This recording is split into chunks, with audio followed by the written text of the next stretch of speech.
Hello everybody, I'm Will Sellenrod and welcome to another episode of Story Behind the Collector. Today we're in Chris's garage and he's going to show us his collection of Bricklins.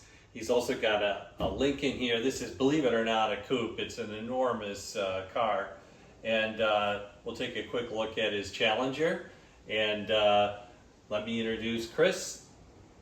How are you, sir? Chris, hi. Welcome to you, Story Behind the How's it Collector. going? Thanks for letting us into your garage. Thanks for coming. Yeah, Appreciate it. this is excellent. So I have never seen a car like this before. Tell us a little bit about it. So I had never seen one before either. It was an ex-girlfriend's father had it hanging out of a single car garage, and I never saw it outside. And one time he had it out, it was his uncle's car, garaged, and I heard that they were moving years later, so I called up and asked about the car. I paid $4,500 for the car about 20 years ago. And it was running. It was not running. Oh, it was not. He okay. would go out once every couple months and turn the flywheel, with a breaker bar, just to keep it going. just to keep it it clean. lubricated. Yeah. And he realized that one of the valves got stuck and it got bent. So when I told my father, who was not really a car guy, about it, he said, "Oh, my father had one, and I'll go in with you on it." So we tore down the whole top of the motor and replaced the valves. Well, let's open this hood and see what's yeah. under here. Is I it mean, this open? car is just enormous. Is this a V8 or what would they put in a car like It's an original flathead V8. Watch your head. Okay. Because I hit my head all the time. This is as much as it'll open. Oh, okay. So That's a flathead V8. Wow. flathead V8. It's the original motor.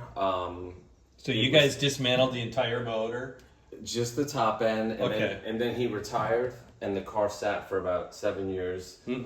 Got a little surface rust, so I just decided to have a guy do it, and he redid it. And it's all original. The generator, it's got hydraulic windows, so there's basically two starter motors. If you look right there at the top, yeah. that's the same as the starter, just with a hydraulic reservoir for the windows, which will cut a hand off if you get it caught there. Oh, is that right? Yeah, no. So when the window's going up, if your hand is out over there, it's gone. It's gone, and it works yeah. right now without the power on or anything. It's just always there. Would this be an automatic in this car then, or what kind of transmission do you have? This is a 3 on the tree, Okay. and it's got this weird kind of overdrive called Tunematic. I forget what it's called.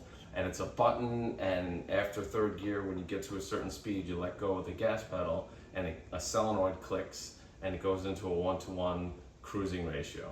Wow. So it's fun to drive. It's a cool car, and the back seat is enormous on this Yeah. car. The legroom. I mean, this is almost like a 2-door limousine. So what's special about this car is that it is a 2-door. Most of the 2-doors were convertibles. Anytime I've ever tried to Google this car, mine comes up. Oh no. That kidding. shows, yeah. So it's So kind there's of not cool. a lot of them. There's not a lot now, and they're really, it's not.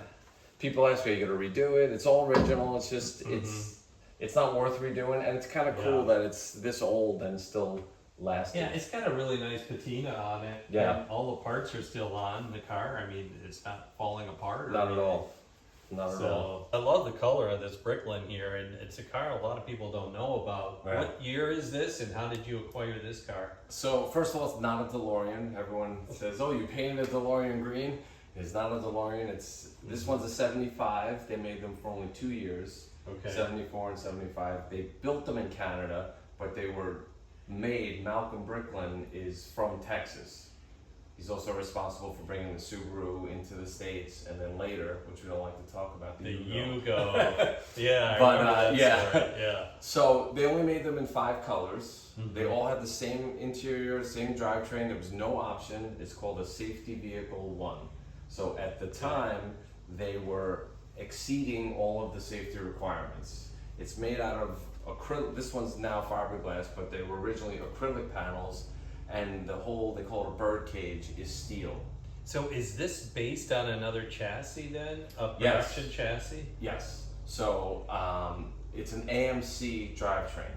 Okay. So it's basically a Javelin or a Gremlin. From what year? Early 70s, 72, 3, Okay. 4, something like that. Yeah, because the Javelin did have a longer hood, didn't it? Yes. And it kind of Yeah. had these same fenders. If you look at the rear view mirrors, side view mirrors rather, these are from a Camaro, The seat belts are from a Volkswagen.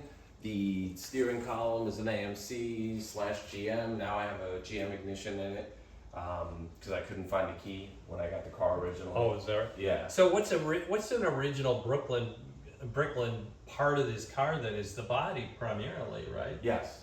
Yeah. Everything else is already a built product that's been sourced from different Kind of, yeah. manufacturers. The wheels were original. The Okay. gauges are VDO, I believe. But yeah, the interior is very exclusive to the car. Okay. Some of the parts are AMC parts. There's a lot of similarities with old Jeeps and the Javelins and things like that.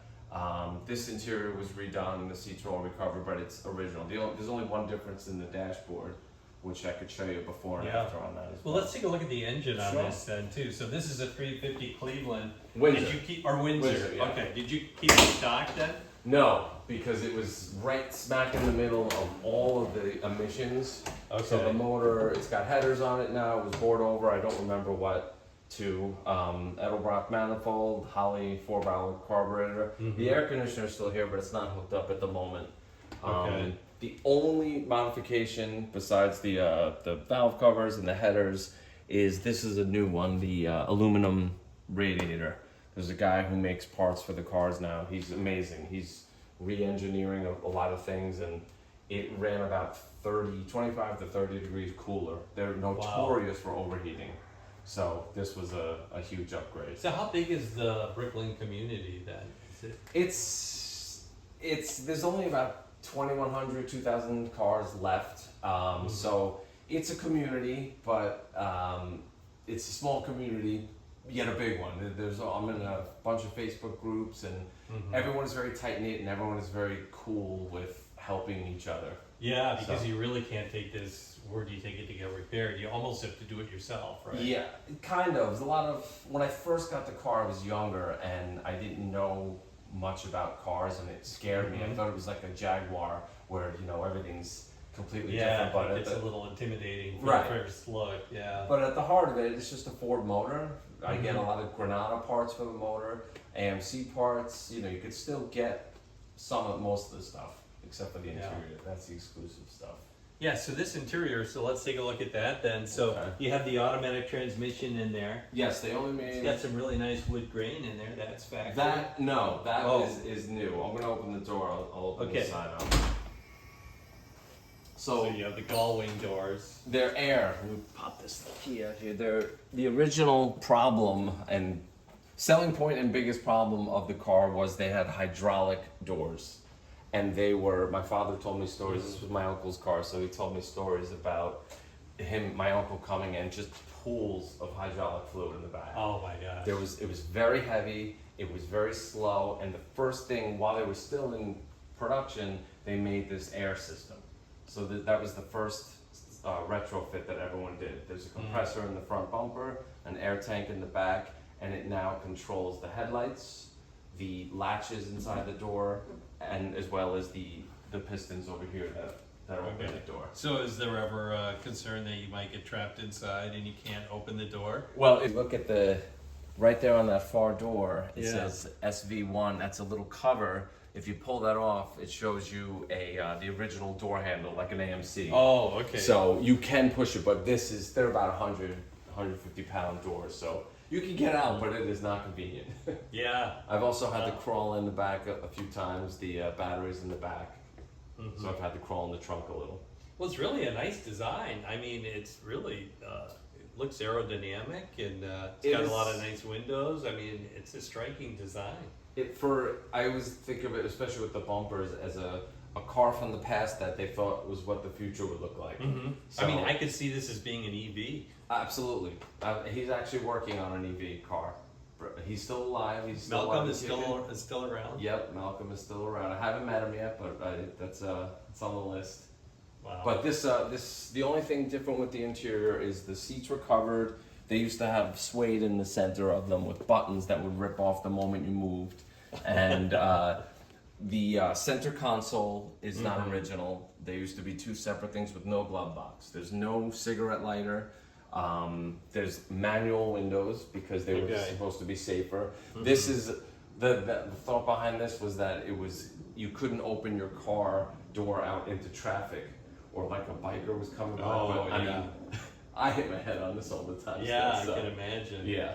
So that was just that wood grain is just a covering, a little veneer. Car, did you do anything to it then? So originally, yes, the whole car was restored in Okay. late 90s, early 2000s. They originally came, it said on the brochure, no paint. They were these acrylic panels that were very inferior, and they called it impregnated. They were dyed the color, and if you see a green one that was left outside a little bit, every panel will be a different color. So most of these panels, they would crack like a Corvette, like the stress cracks, but it was real bad, which I could show you on the... Yeah, so let's take a look surprise at over this there, white yeah. one, because this is interesting. So you love the Bricklins so much you decided to buy another, right? Yeah, they only made about 180 4-speeds only in 1974. So Okay. I bought this sight unseen. I just saw a couple pictures. On the internet? Yeah, in one of those Bricklin groups. And I always wanted the 4-speed, even though they drive terribly, notoriously terribly. And this one has the AMC motor in it. Okay, the AMC motor would be how big? 360. Okay. 360. Right now it's all stock. I wasn't sure if it ran. I didn't realize that the car didn't have a gas tank, so when it showed up, had no gas tank, so that's why this was extremely difficult to find. Wow. I had to buy it from It a looks guy. brand new. Yeah, it was refinished. I could open this stuff for you. Oh, okay. It was refinished. I had to get it cleaned and repainted, and obviously it doesn't go there. So this car was sitting outside its whole life then when Yeah. you bought it? When the windows were open, so it was redone. It looks like someone redid it in the 90s. I Okay. started taking the interior out. Most of it's sitting on that workbench over there. But somebody did some real nice work to it in the late 80s, early 90s, and then it sat outside. So it's a steel frame then underneath this acrylic? Steel frame. And I see the acrylic is buckling, so Yes, can you this talk is- through that? Sure. This is, you could see over here, there's lots of stress cracks. Yeah. This is one of the pieces that got zero reinforcement on the back, so you can see the edges coming So up. are you going to replace all this? Yeah. Okay. Yeah. These are fenders, new old stock fenders from one of the other, actually this So color, they still make these parts? there's guys that have molds and Oh, redo them okay. in fiberglass. Mm-hmm. So I have a new door skin. So as long as the steel structure's intact, Yes. it shouldn't be a big deal to replace these panels. In theory, yes, but there is an art to securing this to the metal.